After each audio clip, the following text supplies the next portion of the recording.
Cortocircuito o sobrecorriente.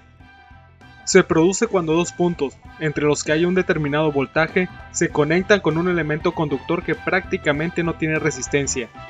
La intensidad de la corriente en un cortocircuito es muy elevada, debido a que la resistencia que existe en el circuito es la propia de los conductores de la línea. Pero, ¿cuánto vale la resistencia de un conductor?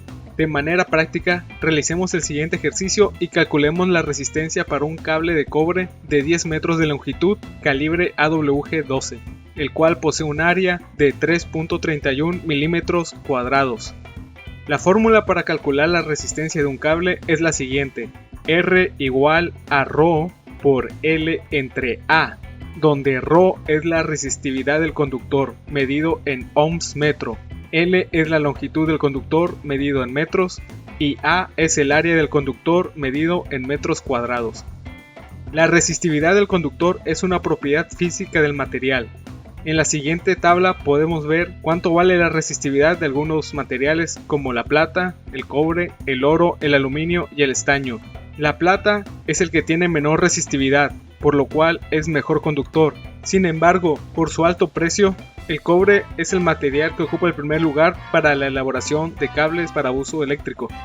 Para nuestro ejemplo, tenemos que la resistividad del cobre es de 1.71 por 10 a la menos 8 ohms metro. La longitud de nuestro conductor sería 10 metros y su área 3.31 por 10 a la menos 6 metros cuadrados.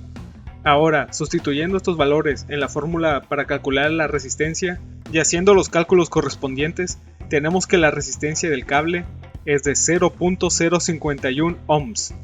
Teniendo este valor, veamos qué tanto se eleva la corriente si por ese conductor se aplica un voltaje de 120 volts.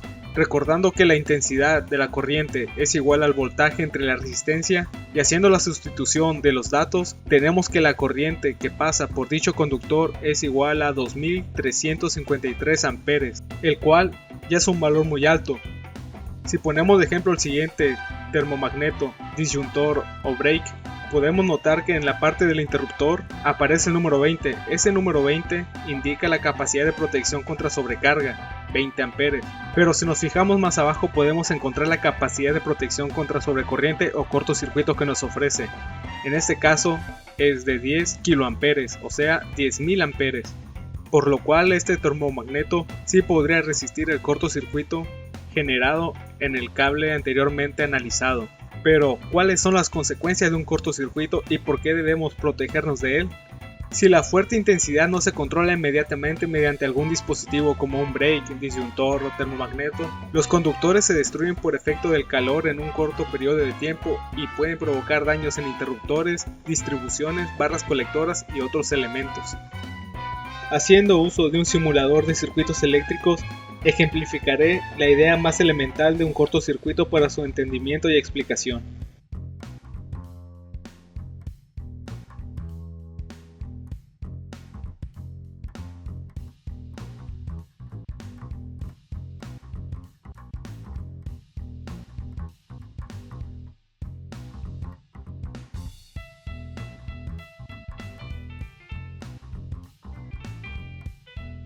Comencemos colocando la fuente de voltaje, en este caso una batería de 9 volts. Conectemos cables, una bombilla y un amperímetro para medir la corriente.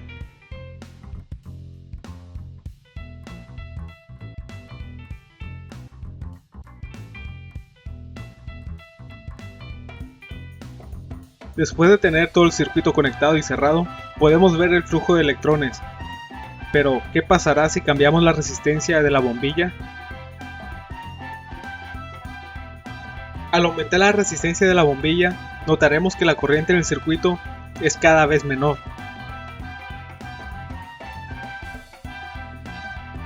Ahora, de manera inversa, si nosotros reducimos la resistencia de la bombilla considerablemente, la corriente en el circuito será cada vez mayor.